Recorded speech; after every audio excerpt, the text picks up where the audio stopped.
Di hari pernikahan yang seharusnya menjadi hari bahagia, aku berdiri di pelaminan dengan gaun pengantin putih yang indah, tapi hatiku hancur berkeping-keping. Ayahku tersenyum bangga di sampingku, yakin bahwa pernikahan ini akan menyelamatkan perusahaan keluarga dari kebangkrutan.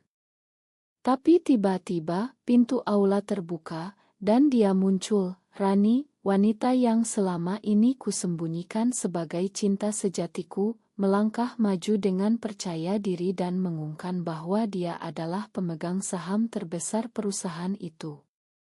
Semua mata tertuju padanya. Suara bisik-bisik langsung menyebar di antara para tamu yang mengenakan batik dan kebaya tradisional. Imam yang tadi sedang memimpin akad nikah terdiam, wajahnya memucat. Ayahku, Pak Budi, pemilik Jaya Mandiri yang hampir bangkrut, menatap Rani dengan mata membelalak. "Apa maksudmu, Nona?" tanyanya dengan suara gemetar. Rani, dengan setelan jas hitam yang elegan dan rambutnya yang tergerai rapi, hanya tersenyum tipis. "Saya Rani Putri, pemilik 51% saham perusahaan ini sejak 3 bulan lalu. Pernikahan ini tidak perlu dilanjutkan, karena perusahaan sudah selamat tanpa harus mengorbankan putri Bapak. Aku, Nisa, merasa dunia berputar. 3 bulan lalu, ayah memaksa aku menikah dengan Rian, putra pengusaha kaya dari Surabaya.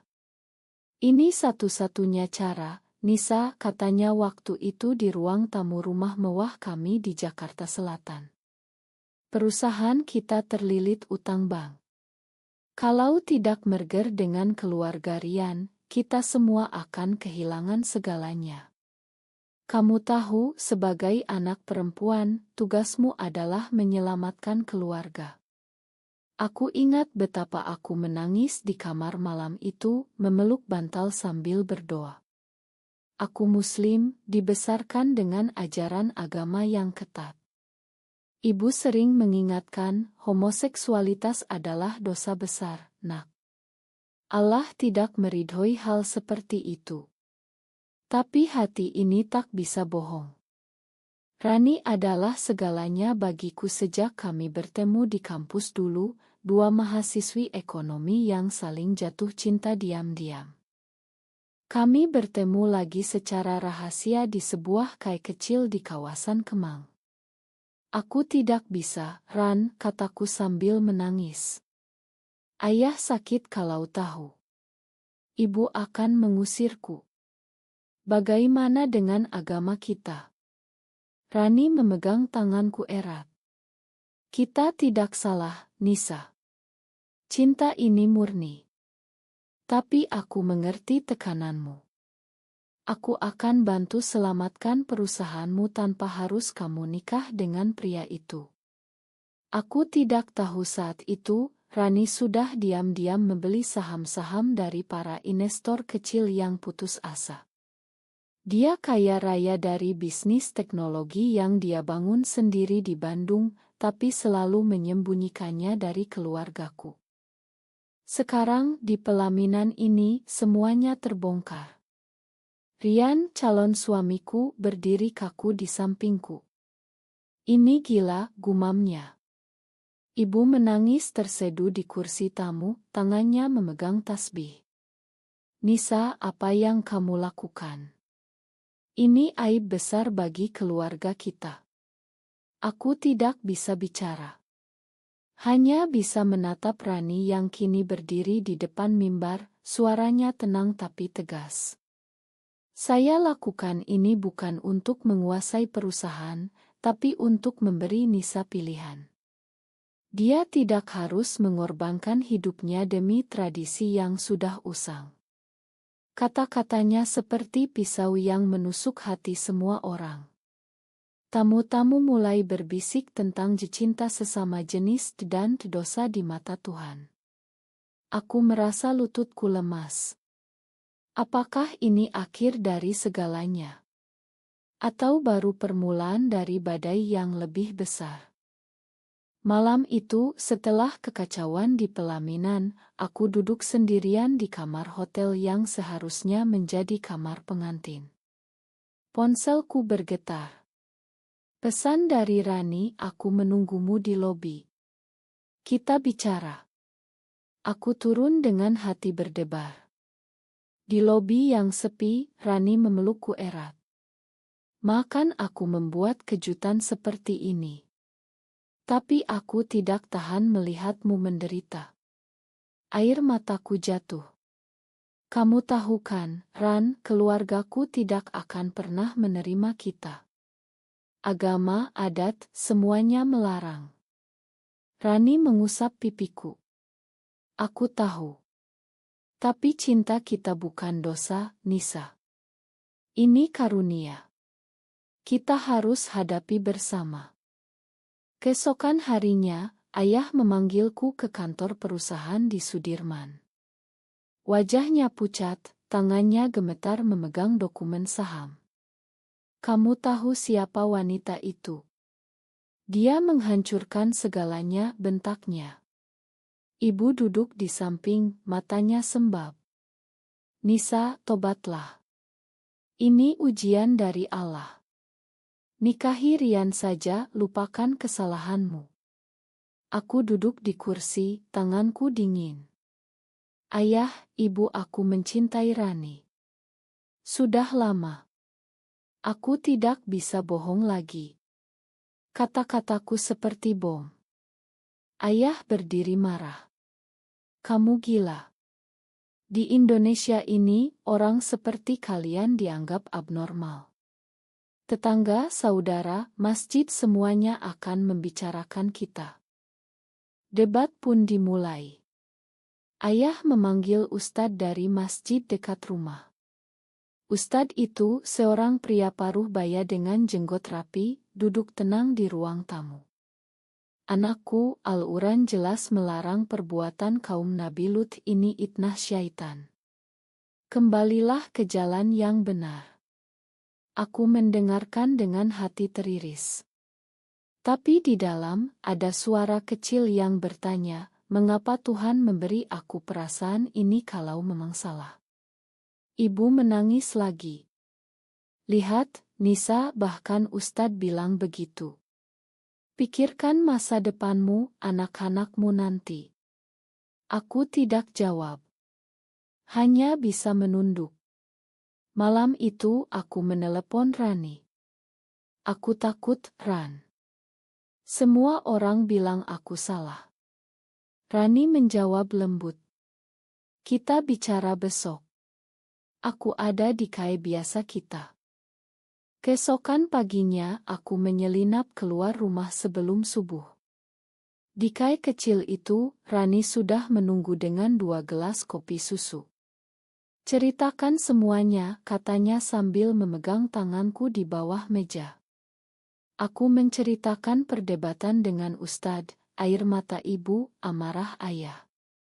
Mereka bilang aku mengkhianati keluarga, mengkhianati Tuhan.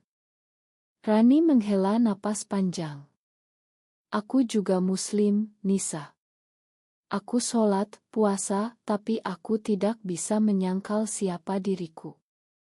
Cinta kita membuatku lebih dekat dengan Allah, karena aku merasa damai.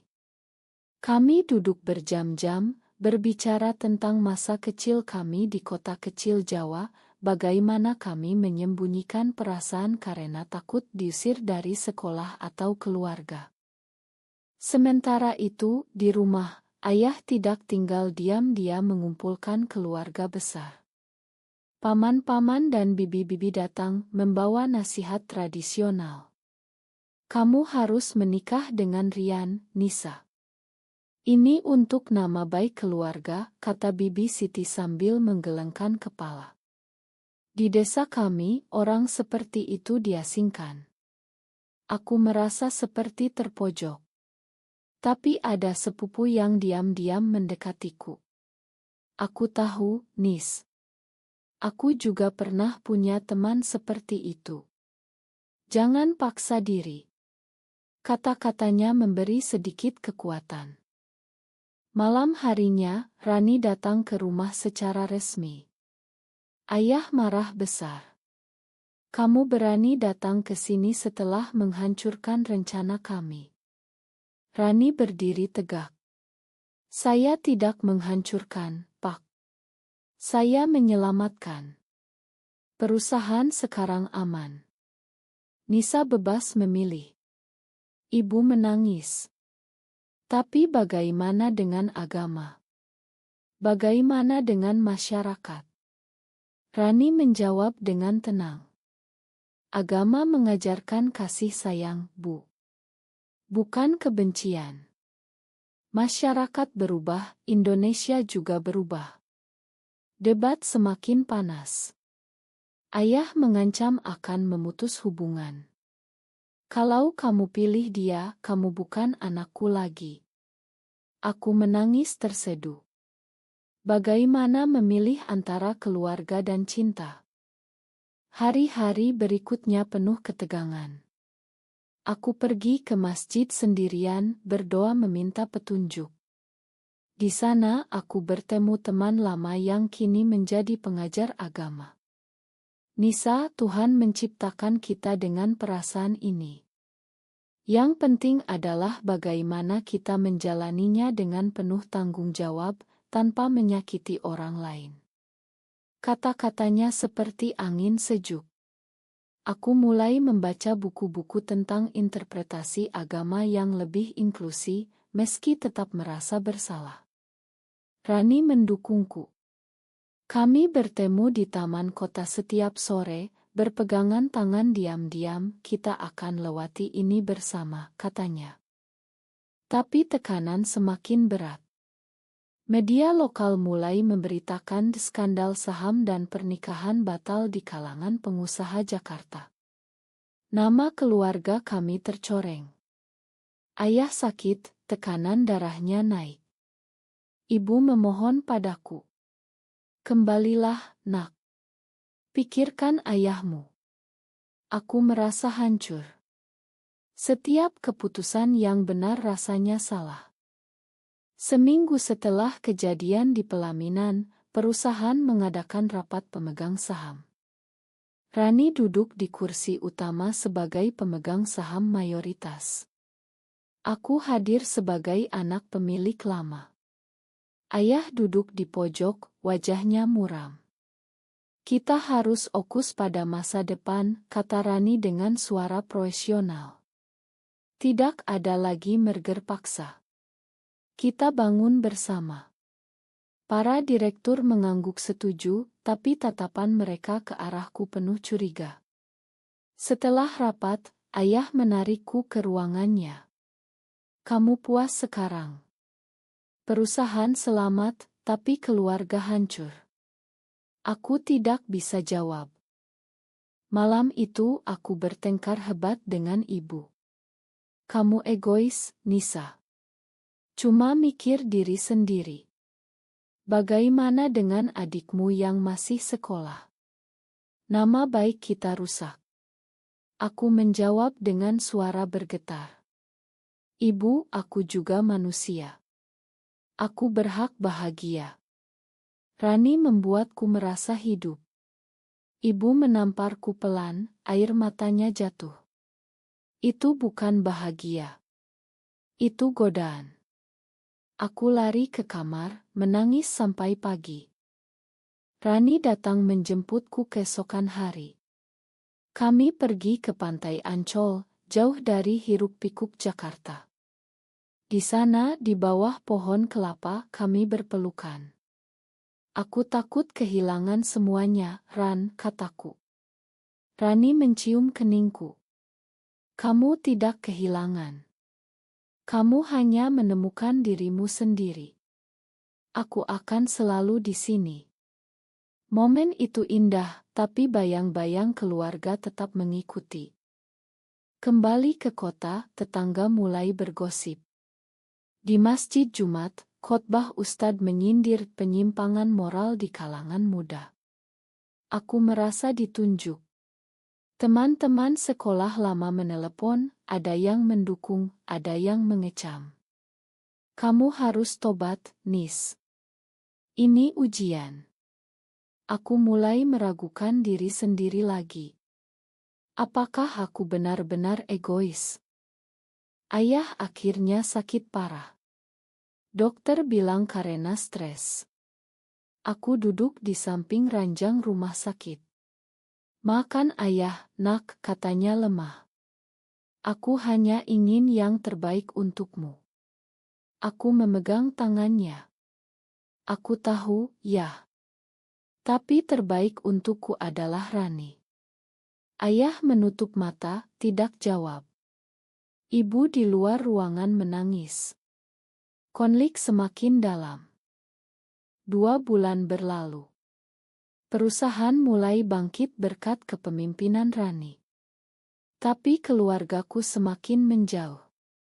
Ayah jarang bicara denganku.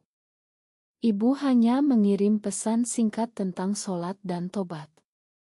Aku pindah ke apartemen kecil di kawasan Tamrin, dekat dengan Rani. Kami hidup bersama diam-diam, tapi hati tetap gelisah. Kita harus bicara dengan keluargamu lagi, kata Rani suatu malam. Mereka berhak tahu yang sebenarnya. Kami datang ke rumah orang tua pada akhir pekan. Suasana dingin. Ayah duduk di kursi tamu, ibu menyajikan teh dengan tangan gemetar. Rani bicara dulu. Pak, Bu, saya mencintai Nisa dengan tulus. Saya tidak ingin merusak keluarga. Saya hanya ingin Nisa bahagia. Ayah menggeleng. Cinta kalian melawan kodrat. Tuhan tidak meridhoi. Rani menjawab hormat. Tuhan juga mengajarkan rahmat. Lihat perusahaan sekarang, Pak. Selamat berkat kita bekerja sama. Debat berlangsung 3 jam. Tidak ada yang menang. Hanya air mata dan kata-kata yang menyakitkan. Malam itu aku bertengkar dengan Rani untuk pertama kali. Mungkin aku harus kembali ke keluarga. Mereka menderita karena aku. Rani menatapku sedih. Kalau kamu kembali, kamu akan menderita seumur hidup. Pilihannya ada di tanganmu, Nisa. Aku tidak akan memaksa. Aku menangis sepanjang malam. Keputusan ini seperti gunung yang menindih dada. Keesokan harinya, sepupu yang dulu mendukung datang berkunjung. Nis, jangan paksa diri. Aku lihat kamu bahagia dengan Rani. Tapi keluarga besar kita tradisional sekali. Mungkin butuh waktu. Kata-katanya memberi harapan kecil. Aku mulai menghadiri kelompok dukungan rahasia bagi perempuan seperti kami di Jakarta. Di sana aku dengar cerita serupa, banyak yang kehilangan keluarga, tapi menemukan kedamaian diri. Tapi tekanan masyarakat semakin besar. Berita di media sosial menyebar. Ada yang memuji Rani sebagai pahlawan bisnis, ada yang menghujat kami sebagai penghancur nilai keluarga Indonesia. Aku merasa terpapar. Rani memelukku setiap malam. Kita kuat, Nisa. Kita bertanggung jawab atas pilihan ini. 6 bulan kemudian, perusahaan mengadakan acara syukuran besar di ballroom hotel mewah. Rani berdiri di panggung berpidato tentang keberhasilan. Aku duduk di barisan depan, mengenakan kebaya sederhana. Ayah dan ibu datang atas undangan resmi, tapi mereka duduk di belakang. Setelah pidato, Rani turun dan memegang tanganku di depan semua orang. Terima kasih kepada Nisa, yang memberi saya kekuatan. Bisik-bisik kembali muncul. Ayah menunduk, ibu menangis pelan. Malam itu, di apartemen, aku mengambil keputusan. Aku akan bicara dengan ayah dan ibu besok. Aku pilih kamu, Ran. Tapi aku harus bertanggung jawab atas luka yang kuberikan. Rani tersenyum bangga. Itu keputusanmu yang paling berani. Keesokan paginya, aku datang ke rumah orang tua. Ayah sudah lebih tenang. Ayah sudah pikir panjang, Nisa. Perusahaan selamat, tapi kehilanganmu lebih sakit. Ibu memelukku. Kami tidak setuju, tapi kami tetap orang tuamu. Kata-kata itu seperti obat. Tidak ada penerimaan penuh, tapi tidak ada pemutusan hubungan. Hanya jarak yang masih ada. Aku dan Rani mulai membangun hidup baru. Kami membuka yayasan kecil untuk mendukung perempuan dengan konflik identitas di Indonesia. Tapi setiap Jumat, aku tetap sholat di masjid, meminta petunjuk. Rani melakukan hal yang sama. Kami belajar bahwa cinta dan agama bisa berdampingan kalau dijalani dengan ikhlas. Tapi luka lama masih ada. Adikku yang masih remaja bertanya suatu hari, "Kak, apa yang kakak lakukan benar?" Aku jawab jujur. Benar atau salah tergantung perspektif, Dik. Yang penting aku bertanggung jawab atas pilihanku. 1 tahun berlalu. Perusahaan berkembang pesat. Aku dan Rani tinggal di rumah kecil di pinggir kota, dengan taman yang kami rawat bersama. Keluargaku mulai datang berkunjung sesekali.